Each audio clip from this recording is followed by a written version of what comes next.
Hello প্রিয় ছাত্রছাত্রীরা, আশা করব যে তোমরা সবাই প্রত্যেকেই খুব ভালো রয়েছো। আমরা এই চ্যানেলে অলরেডি পড়াশোনা শুরু করে দিয়েছি। তো আমার মনে হয় যে প্রত্যেক ছাত্রছাত্রীর অন্তত একবার হলেও নিজেদের সিলেবাসটাকে অন্তত একবার পুরোটা পড়ে নেওয়া উচিত। তো সেই নিরিখে যাতে সম্পূর্ণ সিলেবাসটাকে বাংলায় তোমাদের সামনে তুলে ধরতে পারি, তার জন্য আজকের এই ভিডিওটা। তোমরা যাতে সম্পূর্ণভাবে বুঝতে পারো, কারণ সিলেবাসটা রয়েছে ইংরেজিতে।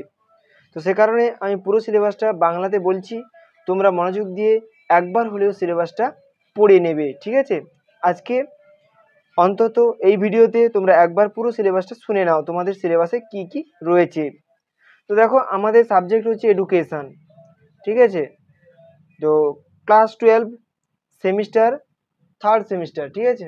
তো সেখানে মোটামুটি আমাদের থিওরি রয়েছে কত, 40 মার্কস, আর ইন্টারনাল অ্যাসেসমেন্ট রয়েছে 10 মার্ক, আর আমাদের পুরো মার্কস তাহলে হচ্ছে কত, 50 মার্কস।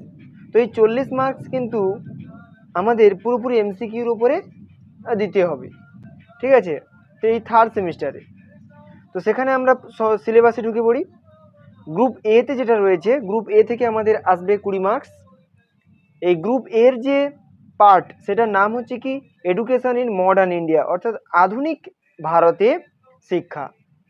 এখানে ইউনিট 1-এ রয়েছে কি, post independent period of Indian education system. Post independent অর্থাৎ কি, স্বাধীনতার পরবর্তীকালে ইন্ডিয়ান এডুকেশন সিস্টেম, ভারতীয় শিক্ষা ব্যবস্থা। তাহলে স্বাধীনতার পরবর্তীকালে বা স্বাধীনোত্তর পর্যায়ে ভারতীয় শিক্ষা ব্যবস্থা। সেখানে প্রথমে রয়েছে কি, ইউনিভার্সিটি এডুকেশন কমিশন, বিশ্ববিদ্যালয় শিক্ষা কমিশন, যেটা গঠিত হয়েছিল 1948-49। এরপর হচ্ছে সেকেন্ডারি এডুকেশন কমিশন, যেটা মাধ্যমিক শিক্ষা কমিশন বা মুদালিয়ার কমিশন, যেটা গঠিত হয়েছিল 1952-53 সালে।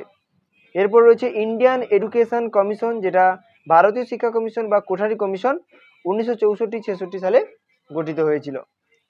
এবারে বলেছে কি, মেজর রেকমেন্ডেশন, অর্থাৎ কি, এটাকে আমাদের ডিটেলসে জানতে হবে, ঠিক আছে? আমাদের অনেকটা বিষয়, মানে প্রত্যেকটা কমিশনকে আমাদের ডিটেলসে জানতে হবে, সংক্ষেপে জানলে হবে না, বিস্তৃতভাবে জানতে হবে। এবার বিতে রয়েছে, দেখো সাব ইউনিট বিতে, ন্যাশনাল এডুকেশন পলিসি, অর্থাৎ জাতীয় শিক্ষানীতি 1986 অ্যান্ড 2020। তাহলে 1986 এবং 2020 এই দুটো সালের জাতীয় শিক্ষানীতি আমাদের জানতে হবে। সাইলেন্স ফিচার, মানে এই যে জাতীয় শিক্ষানীতিগুলো হয়েছিল তার কিছু বৈশিষ্ট্যগুলো আমাদের জানতে হবে।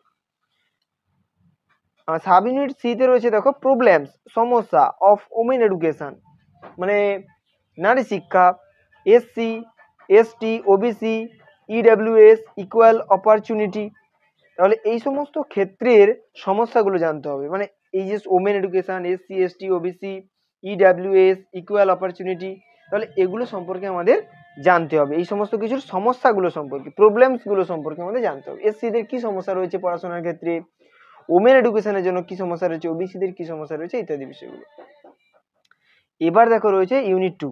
ইউনিট 2-তে রয়েছে কি, গ্রেট এডুকেটরস, মহান শিক্ষাবিদদের কথা, অ্যান্ড দেয়ার কন্ট্রিবিউশন, তাদের অবদান। কন্ট্রিবিউশন কথার অর্থ হচ্ছে অবদান, ইন এডুকেশন, শিক্ষায়।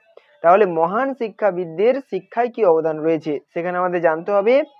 রবীন্দ্রনাথ ঠাকুর, বিতে রয়েছে স্বামী বিবেকানন্দ, সিতে রয়েছে মহাত্মা গান্ধী, ডিতে রয়েছে জাঁ জ্যাকস রুসো, ইতে রয়েছে জন ডিউই।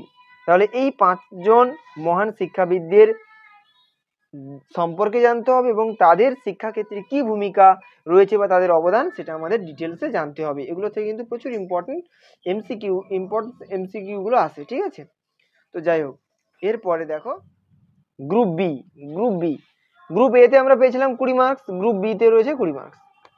গ্রুপ বিতে যে পার্টটা রয়েছে সেটা কি না, recent Trends and issues in modern education, মানে আধুনিক শিক্ষা ব্যবস্থায় কি ধরনের কি বলা যায়, কি ধরনের ইস্যুগুলো রয়েছে, কি ধরনের সমস্যাগুলো রয়েছে, বা কি ধরনের শিক্ষা ব্যবস্থার কি ধরনের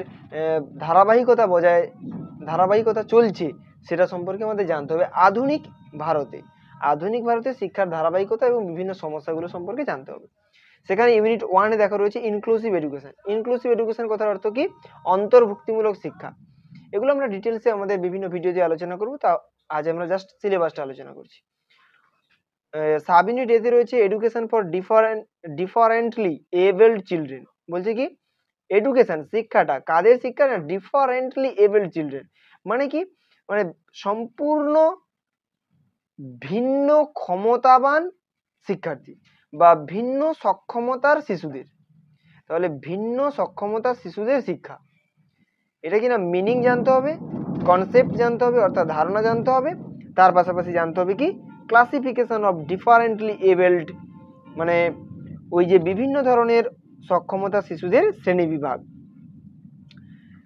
চিলড্রেন উইথ স্পেশাল নিডস অর্থাৎ বিশেষ চাহিদা সম্পন্ন শিশুদের সম্পর্কে আমাদের জানতে হবে। বিতে রয়েছে ভিজুয়ালি ইম্পেয়ার্ড যাদের হচ্ছে দেখতে সমস্যা হয়, হেয়ারিং ইম্পেয়ার্ড যাদের শুনতে সমস্যা হয়, অটিজম চোখের সমস্যা যাদের রয়েছে, লার্নিং ডিসেবিলিটি পঠন অক্ষমতা বা শিখন অক্ষমতা, লার্নিং মানে শিখন, ইন্টেলেকচুয়াল ডিসেবিলিটি বৌদ্ধিক অক্ষমতা যাদের রয়েছে, সেই বৌদ্ধিক অক্ষমতা, শিখন অক্ষমতা, শ্রবণ অক্ষমতা, দৃষ্টি অক্ষমতা, তারপরে দর্শন অক্ষমতা, এদের কি বৈশিষ্ট্যগুলো জানতে হবে এবং এডুকেশনাল প্রোগ্রাম মানে যাদের এই ধরনের সমস্যাগুলো রয়েছে তাদেরকে কিভাবে শিক্ষার আয়ত্তায় আনা যাবে।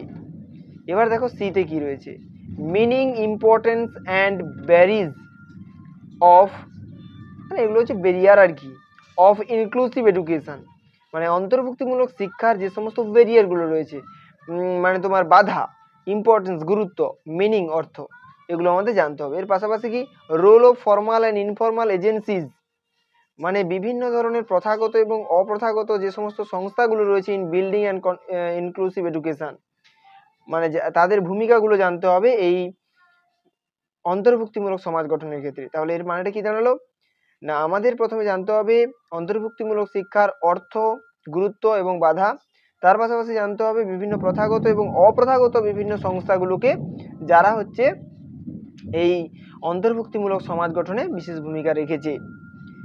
এরপর দেখো ইউনিট 2, ইউনিট 2 তে রয়েছে কি এডুকেশন ফর অল শিক্ষা সবার জন্য শিক্ষার কথা এখানে জানতে হবে।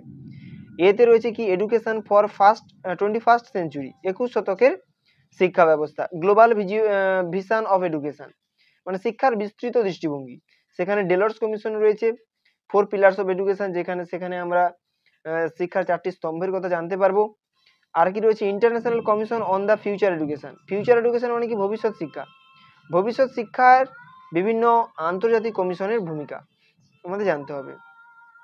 এবার কি এডুকেশন ফর অল সবার জন্য শিক্ষা, ইউনিভার্সালাইজেশন অফ এলিমেন্টারি এডুকেশন কথাটা হচ্ছে প্রাথমিক শিক্ষা আর ইউনিভার্সালাইজেশন কথার অর্থ হচ্ছে সর্বজনীনকরণ। তাহলে প্রাথমিক শিক্ষাকে সর্বজনীন করার কথা বলা হয়েছে ইন ইন্ডিয়া ভারতে।